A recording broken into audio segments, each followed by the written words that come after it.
Hello, everyone. Welcome. My name is Janelle Codiani. This is Cilantro. I'm the Executive Director of ātac, Downtown Arts and Music in Framingham. We are located in the Firehouse downtown. You can find out what we're up to at ātac160.org. We have a lot of streaming shows coming up that I would love for you to check out. Right now, everything is free. It's donation only, and we are streaming through all of the platforms, Facebook, YouTube, and if you have trouble finding any of those, it's all embedded right in our website.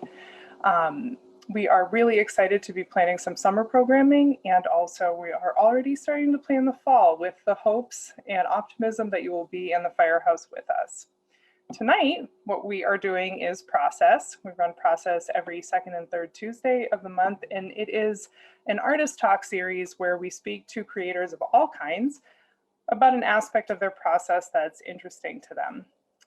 This series is dear to my heart, and I really welcome you to check it out. We have all of the previous shows on our Facebook under videos, and they are really informative and charming, and I just really enjoy it.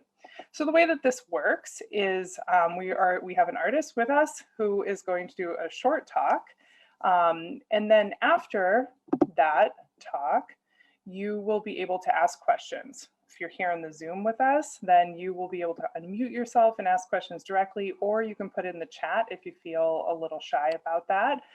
If you're out there in Facebook, you can just put your questions into the chat. I will be monitoring it. So if I'm looking down at my phone, I'm not bored, I'm not distracted. I'm just making sure everybody's able to participate in the process. And so with that, now that everybody knows how it works, I am going to introduce tonight's speaker, Bain. I first was introduced to him through as a feature on our open mic, our poetry open mic, and I was just super delighted, and I'm glad to have you back to speak about your process. So with that, I'll hand it over to you. Great, thank you so much, Janelle. I am hyped to be doing this. I'm C, hello. And I am going to be talking about research.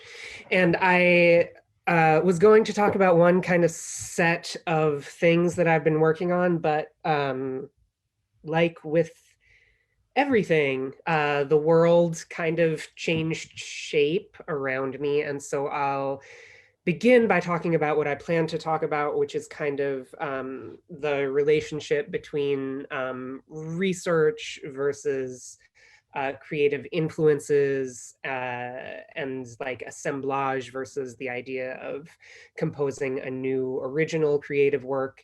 And then I'll move to some thoughts that are a little more responsive to our moment and some questions that I have. And I hope that, yeah, I hope there are some questions. I hope there is an opportunity to talk at the end. So first I'll say what research is. Research means to look with force, etymologically, and is defined as the systematic investigation into and study of materials and sources in order to establish facts and reach new conclusions. So that's what research is. And so that's research. And then who am I and why am I talking about research? So it's a strange topic for me. I'm a writer performer. I was primarily a performance poet, a slam poet for the first almost 20 years of my creative life. And that is a form where, I mean, I think in general across genre, there are like different kinds of ways that people arrive at art making. I think that some people come in contact with like a tradition or like someone else's body of work, often in undergrad, and then they're like, I really want to participate in this. And then there are people like myself who are like 14-year-old idiots and just feel like what they have to say is very important. And for artists like me who are kind of expression first rather than like context inspiration first. And also for people in general who don't see themselves as much in like a canon or tradition or lineage. I think research is kind of a stumbling block mentally. And I also feel like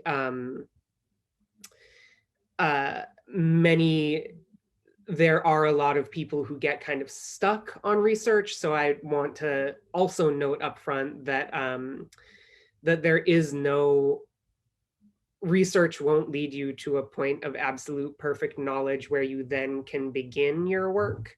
I know people who really weaponize research against themselves in that way. You can always start working. And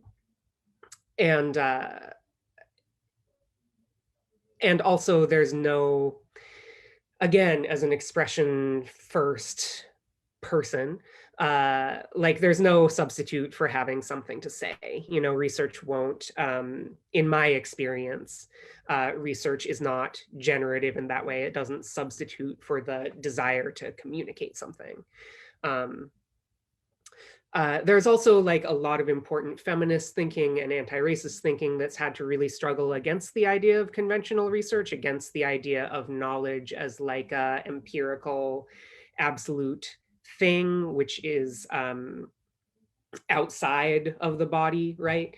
And so, so that's one of the things that I'm interested in, is like, what does research mean if I am embracing the idea that my body is a site of knowledge? So this stuff started coming up hard for me in my mid-20s. I am going to show you a couple of images. I started to get, I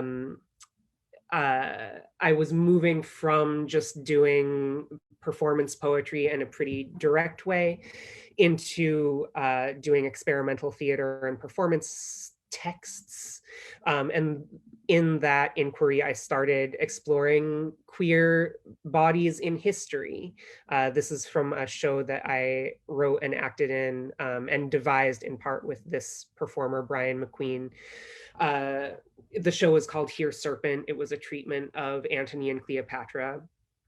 And I had just a few things back to back. There was another piece that was set in the antebellum South and against the Civil War. I was just really in this zone, partly in response to there being this explosion of discourse about trans identity in regular media that was very focused on like having a correct vocabulary. I was like, okay, but we've existed for a lot longer than that language has existed, right? And what did that look like? So yeah, we've always been here. So, and we've also often been erased. So I also worked with this artist, Alex Segede, a few years ago.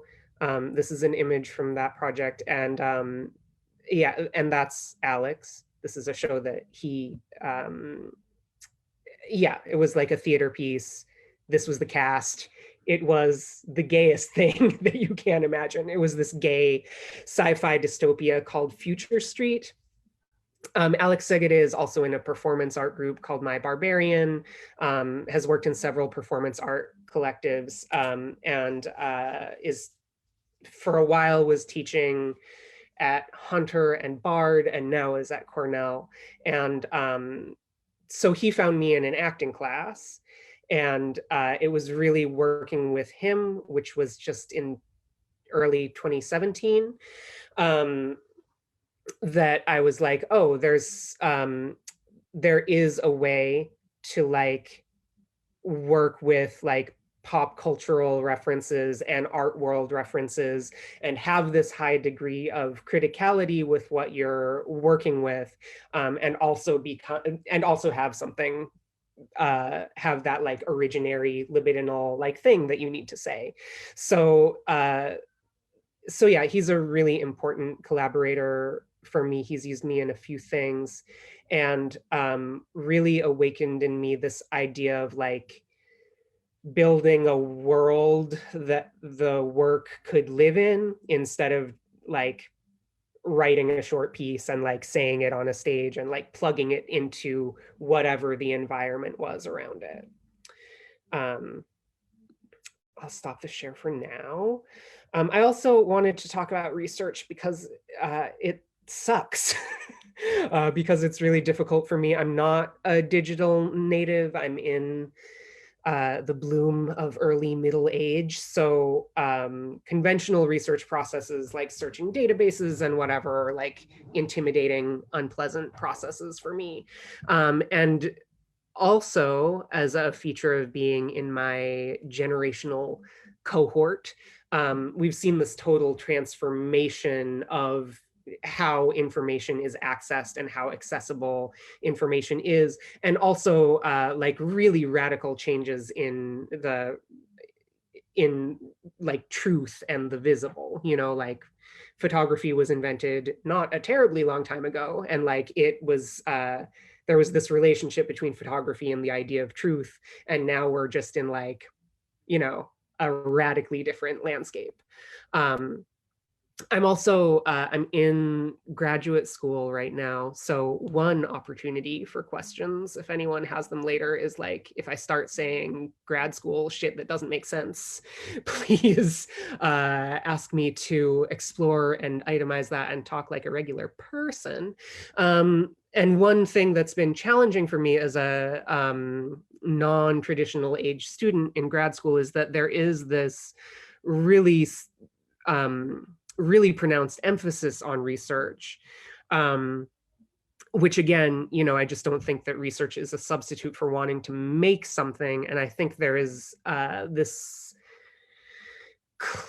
desire for assurance, for like a total knowledge of a subject area that's actually very, very anti-creative, very oppressive, and also a kind of toxic imperialist attitude to have towards reality and towards what is knowable.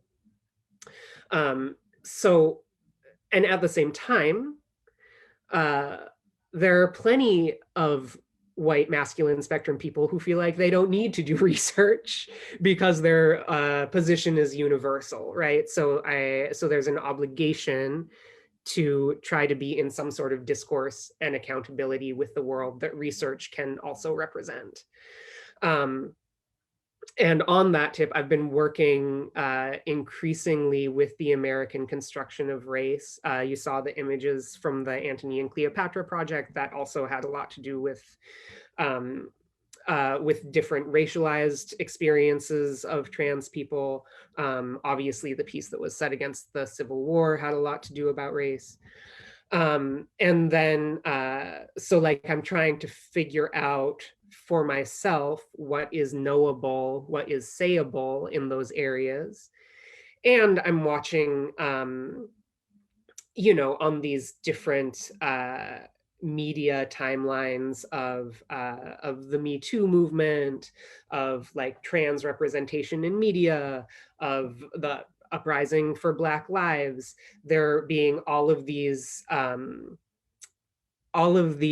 complicated moments where people who are used to being experts and used to claiming a universal view suddenly speaking to these subjects for the first time, or complaining that they're now like not allowed to express themselves because the environment has changed and they can't, you know, cannibalize and ventriloquize the ideas that other people might be having. So that's something that I'm really thinking about, the idea of appropriation as a kind of failure of research. And that also comes up for me. I'm wondering how much I can really say about this, but so part of my engagement with appropriation, I've been trying to make work about Rachel Dolezal for a long time. Rachel Dolezal has done a lot of research, you know, has a lot of bodies of expertise and has used them to just like fully push, you know, like just walk through the mirror. and thinking about like her desire to disavow whiteness in relation to my desire to disavow whiteness, and how like I as a white person, I like really need to be able to look outside what's available to me aesthetically, culturally, from, you know, from my sovereign vantage point. Like I need to look outside of that for solutions. And that is like at least appropriation adjacent in and of itself. And we're also, I mean, taking appropriation a step back from presuming a racial appropriation, like it also, in this media and technological environment, it's less and less possible to know where information is coming from, where images and influences are coming from. So there's a way in which appropriation becomes inevitable. So I'll just, you know, I'll try to get more concrete for a moment. I'll talk a little bit about the Civil War project I did, about some of the types of research that I did for that, even though it feels like a very basic sort of inquiry. So I read a lot of books for that project. I read a lot of books. And I do think that it's important to have,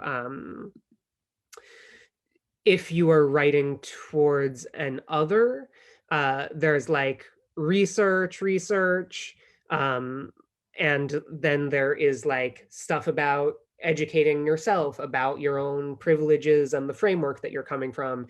And then there is like a whole other body of literature and knowledge that is by the people that you are trying to come into emotional contact with, right? Like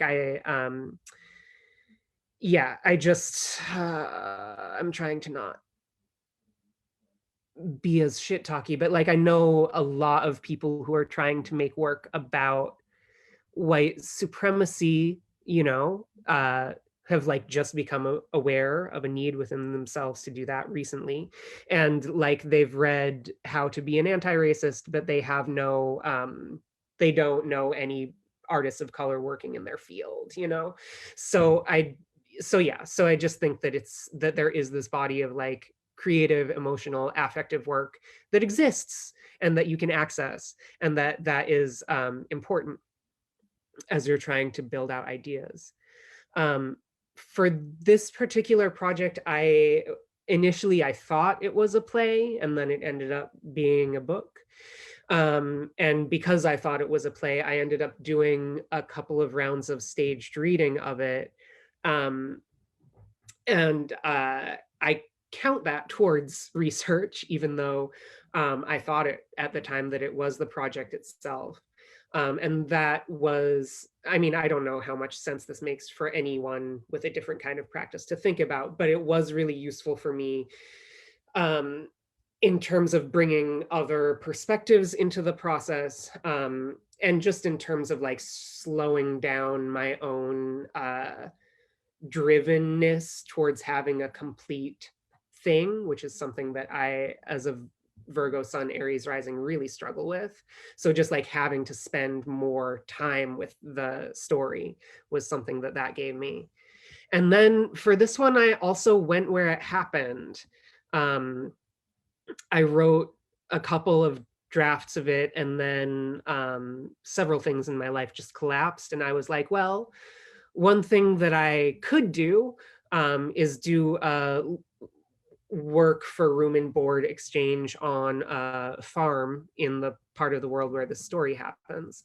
And I know that you know, I have the flexibility in my life, the total lack of dependence in order to do that. And I know that's not available to everyone, but I do think that there is something that you learn from putting your body into different circumstances that isn't really available in any other way. And there are ways to do it. This was the shed that I lived in, where palmetto bugs like flew onto my face in the night where I tried to sleep. So like there are ways to do it that are not like getting a fellowship from an organization or whatever. And then the last one is talking to people and different versions of this. Yeah, I've been, yeah, I'm segueing out of talking about my own project again, even though, yeah, I just am segueing out of doing that.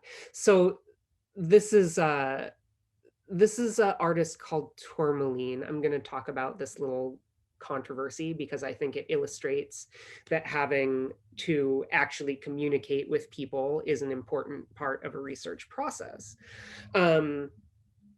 So this is a woman called Tourmaline, and this is legendary trans activist Marsha P. Johnson. And Tourmaline, there was a controversy, I want to say 2018, when this filmmaker, David France, started putting the seeds of his movie, which is bullshit, but is on Netflix if you want, which is called The Death and Life of Marsha P. Johnson. He started promoting his work, and Tourmaline was like, I've been working on a film about Marsha P. Johnson for much longer than you, and I also have accumulated this virtual archive. It was mostly on Tumblr. That was a catalog of actions by Marsha, by Sylvia Rivera, by the street activists organization that they led together. And David Trance was like, I have access to this platform. I'm doing you a favor by bringing a story about a trans artist to this platform.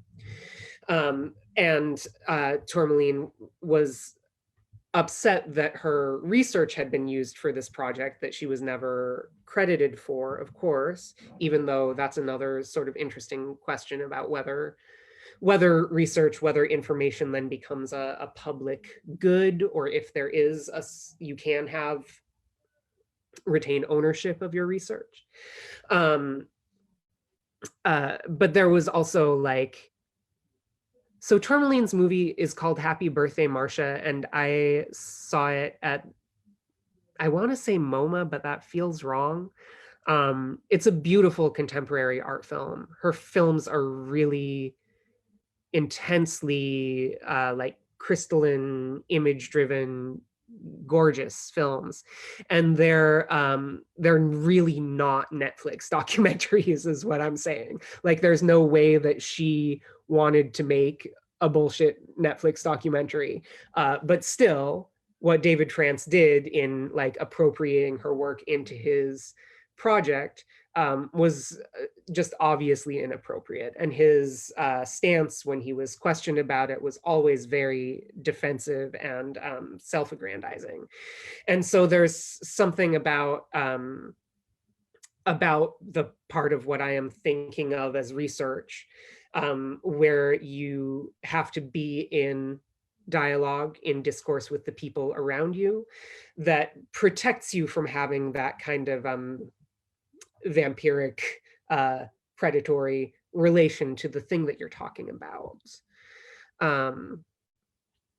Let me see. I have departed from my notes.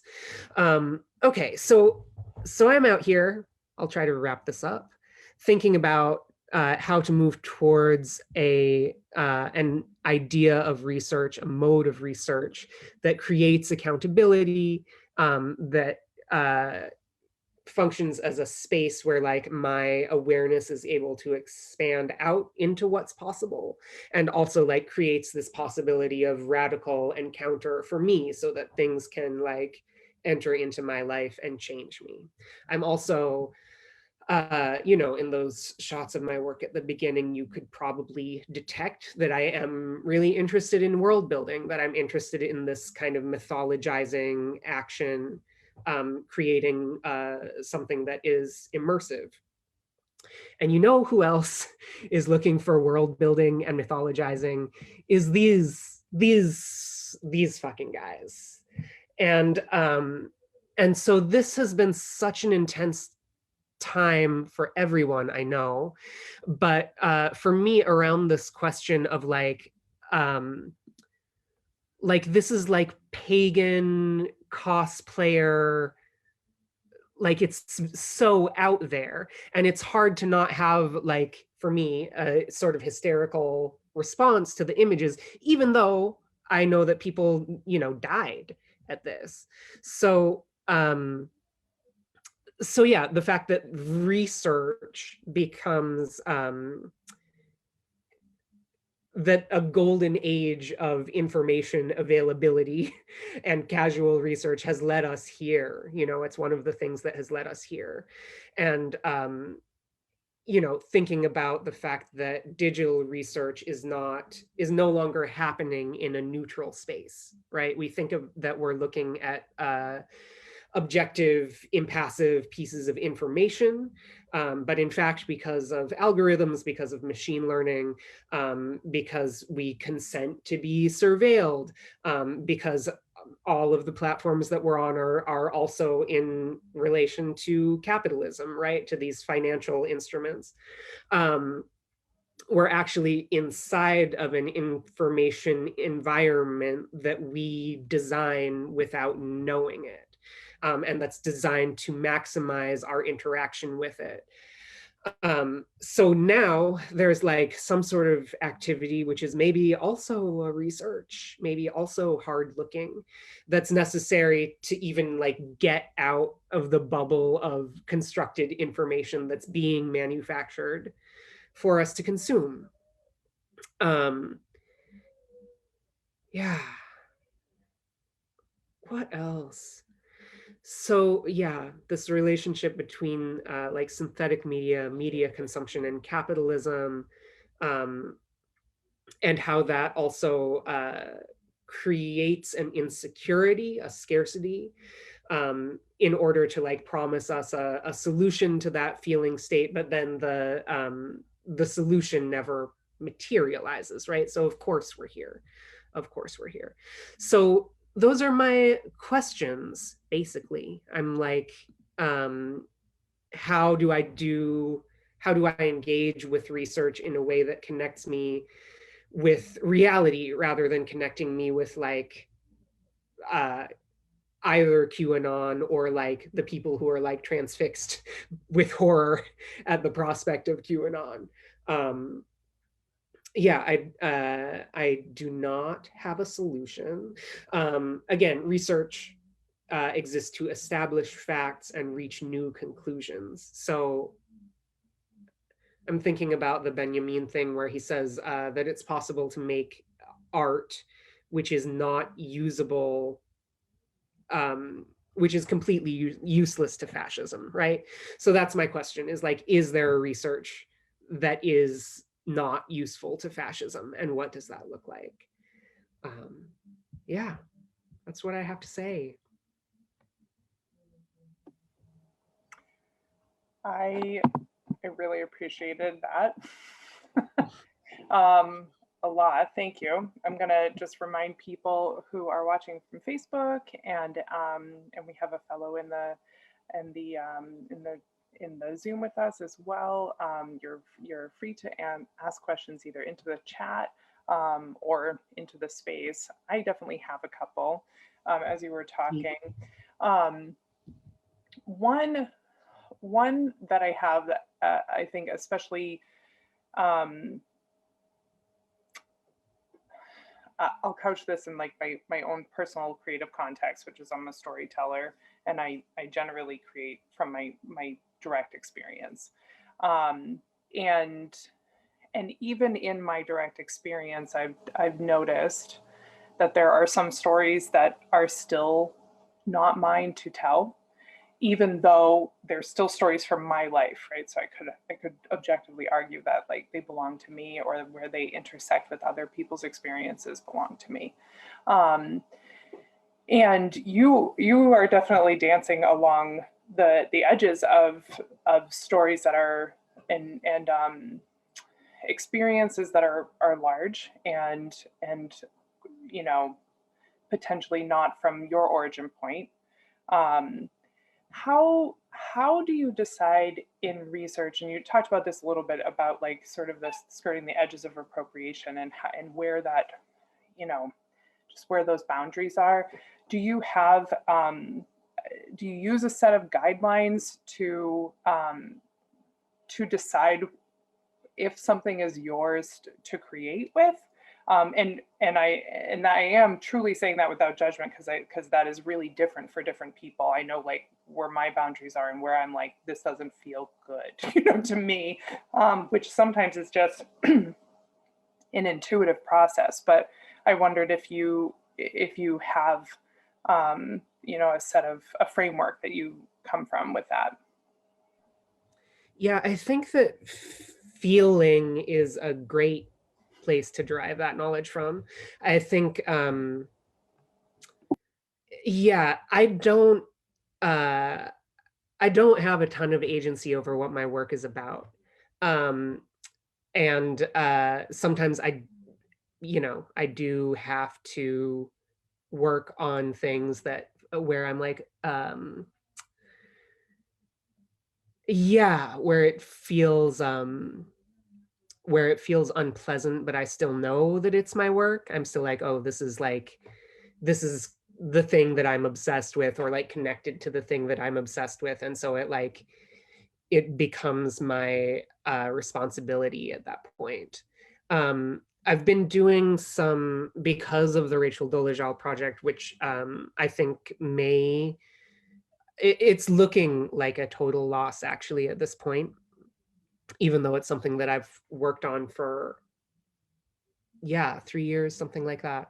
But in getting to that place with it, I've been doing some writing specifically towards being a white person and trying to make work about white supremacy, which is like,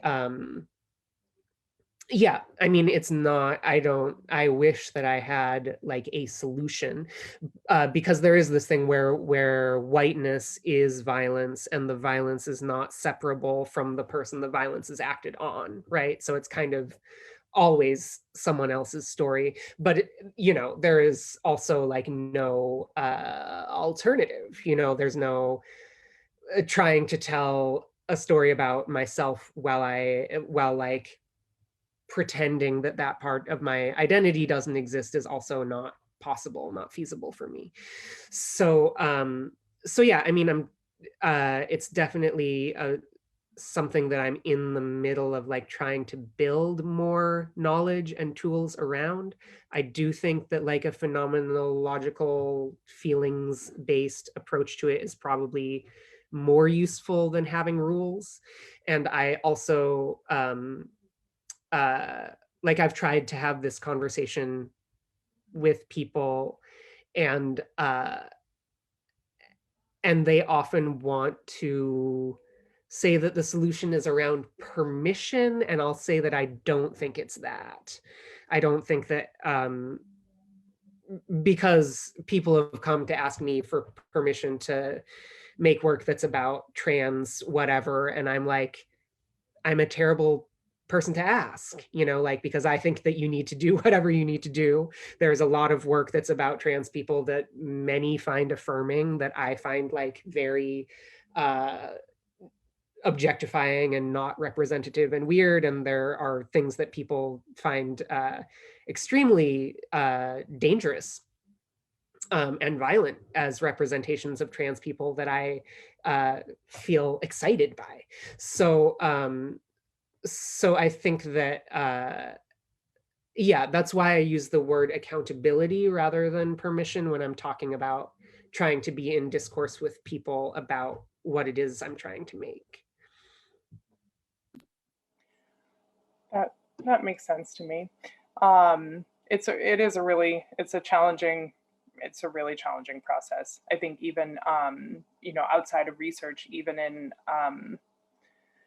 you know, in writing and storytelling and story creation, you know, when you have people that you have to portray, you know, they are the difference between a permission and accountability is something that I can personally really relate to, because I definitely don't ask people's permission to be a part of my story, because they already did that. But I think like if they were in the room could I stand with what I'm doing, which is probably, like I find that to be a pretty good guidepost, and I can imagine that being similar in research and portraying a perspective that way. Along the same lines, another question that I had, and I am, just for you out there on Facebook, we have some people out there. If you have any questions, I'm more than happy to relay them in. You can put them in the chat. I am paying attention. So another thing, as far as research, and also with erased and forgotten and purposely obliterated folks, not only obviously is there a terrible void of information, but then as information becomes digitized, then you're dealing with the additional barrier of like, who thought it was important enough to archive, who thought it was important enough to take that archive and put it on microfiche, and then who thought it was important enough. So, the more layers of transmission that our original sources have to go through are all of these layers of people who decide it's important or not. And from in academia and in art, when you were talking about how there are plenty of cis white dudes who feel no need to reference anything, they don't need to research anything, they don't need to ask if their perspective is correct or not, if anyone else had another thought, there's like, they're not concerned at all. And then you have this drive by folks in other groups to legitimize existence through facts and evidence and research. And I'd love to hear more about what you find or what you've experienced in yourself in your own process of if that's something that comes up for you, to be like, this can be made real with all of this history, because our sort of like Western white education system, that's like how we say what's real, and not having that information and what that does. Yeah. So for me, the process of locating queer people and particularly trans bodies in history, well, first of all, there are people who have done like primary research, like written historical books of research, whose shoulders I'm like obviously standing on. Transgender Warriors by Leslie Feinberg is a really beautiful, exciting book of that nature. So is Sex Changes by Patrick Califia. But I was more, I knew that this was true about me before I was in contact with like any body of empirical knowledge that explained to me what was going on. And really, I advocate for witchcraft, like I advocate for direct ancestor work, if that feels at all approachable to you, because that is like,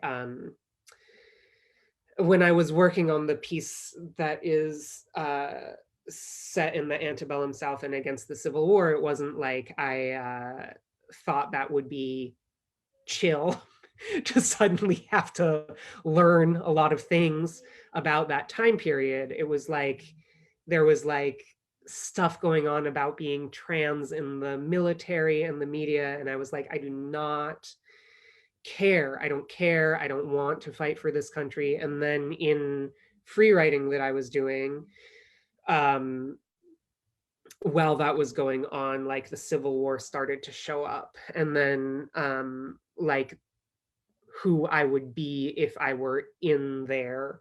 And this other question of how like being a white person from New England, everyone believes they would have been an abolitionist, like uniformly.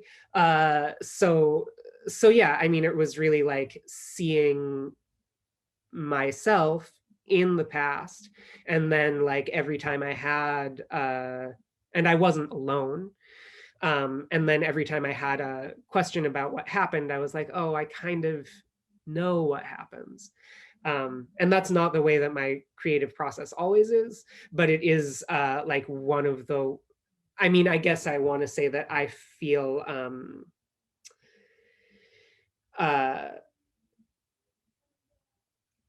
I don't feel the same sense of total urgency to like prove or explain myself through an empirical narrative, because I've had these, because I just have like, I know that there are people who are like me, who like were born and like kept in a cage in the yard and like lived and died and never saw another person who was like them. You know, like I know that happened. No one can tell me and no one needs to tell me that that happened. And yeah, I mean, and like how I know that, that's a question. Like a lot of, there's this really meaningful discourse about epigenetic trauma markers being passed down with Black people, with different ethno-racial groups. But one of the things about, yeah, about being a gender minority, sexual minority person is like my diaspora isn't defined in that way exactly. But I still, I mean, I still think of it as diaspora, and I still feel like there is, yeah, there, like there is a lineage there that I have a direct communication with.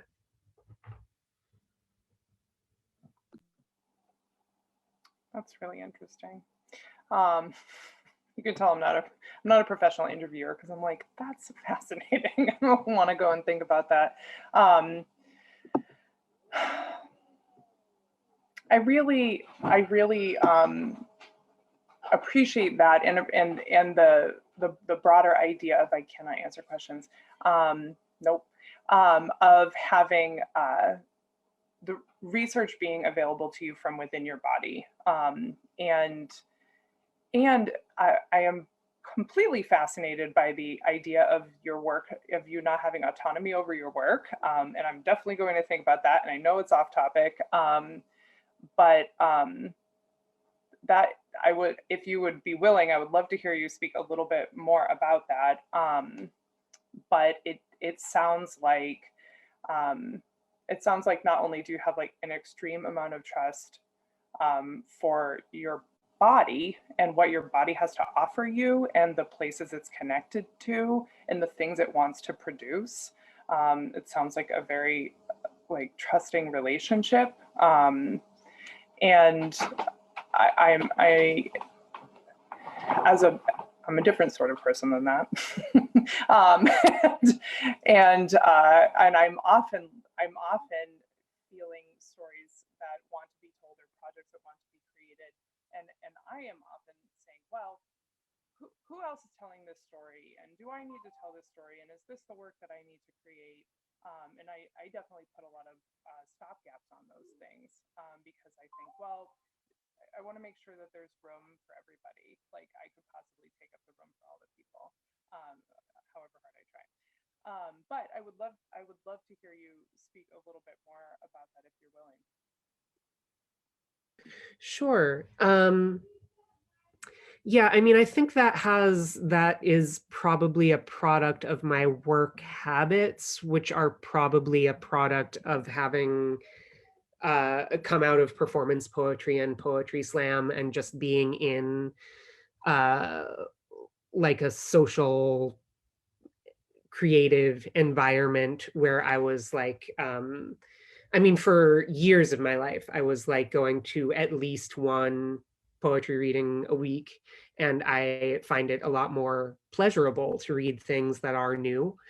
And so yeah, I mean, and there's a signal to noise ratio, definitely. I'm not saying that all of that is good, but it creates like a certain amount of like emotional or energetic turnover in what I am working on and what I'm thinking about. And also poetry as a master discipline is useful in that it's like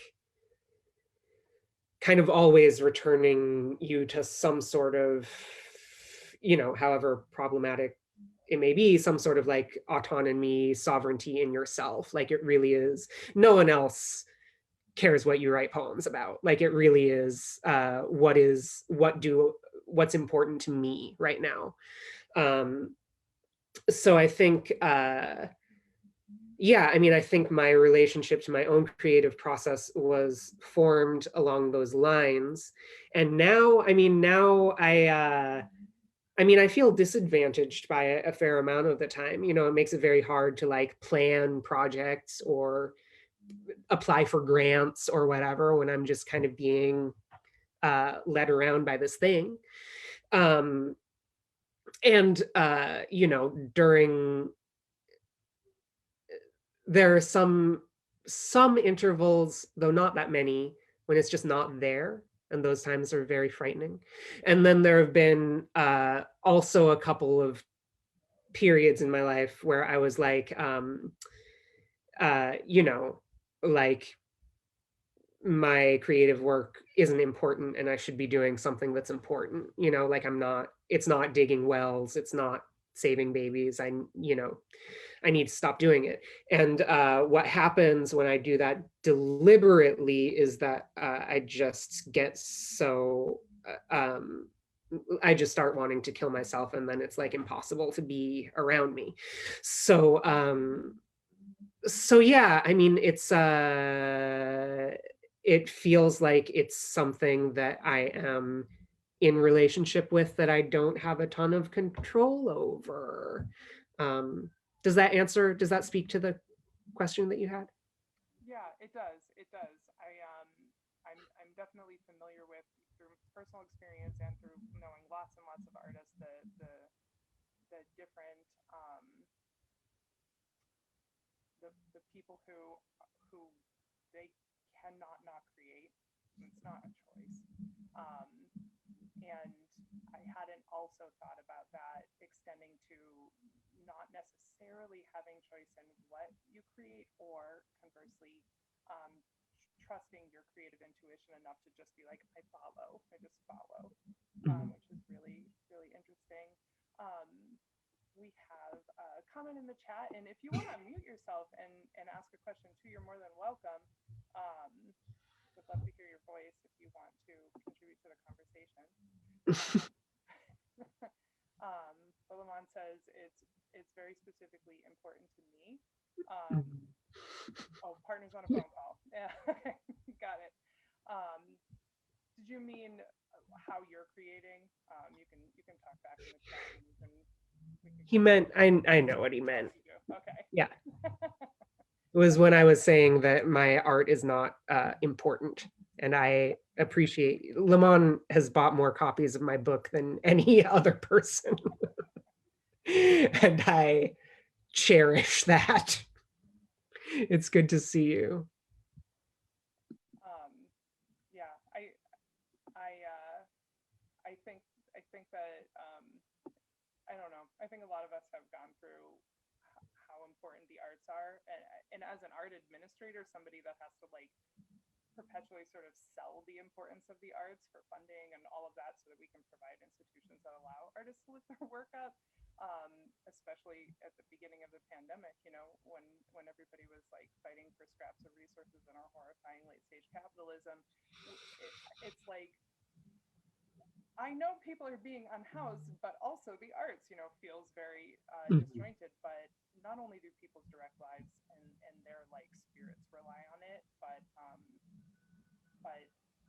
there are people for whom your work is a bridge to life for other people as well. You know, like it's just true for everybody that's making work. And it sounds like hyperbole or very lofty, but I firmly believe that it's directly true, just like in a very tangible way. But yeah, it definitely does answer the question. It's really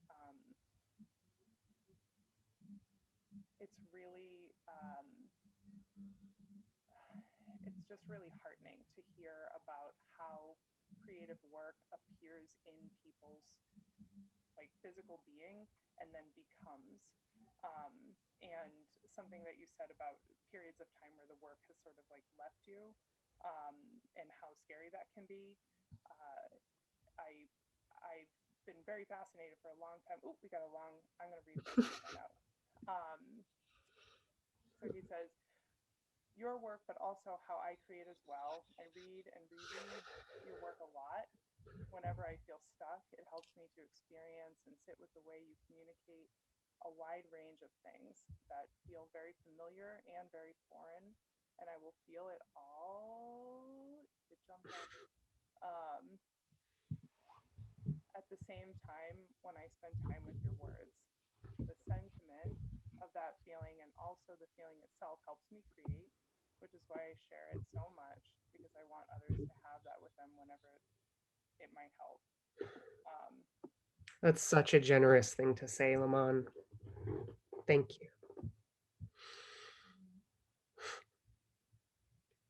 I am checking the Facebook chat. I think that is a great note to close with, unless there's anything more, of which I'm more than happy to field or pass to you or for you to add. But thank you so much for having me.